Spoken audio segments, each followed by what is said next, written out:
Ganda dito guys. Ganda guys na.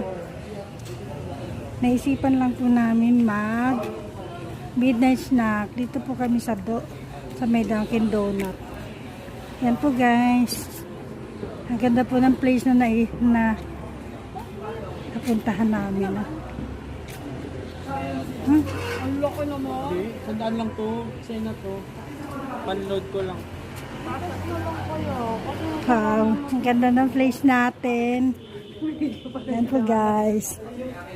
Dito po kami sa I Love Dunkin Donuts. Ito yung mga kasama namin. Ayan. Bye na guys. Bye.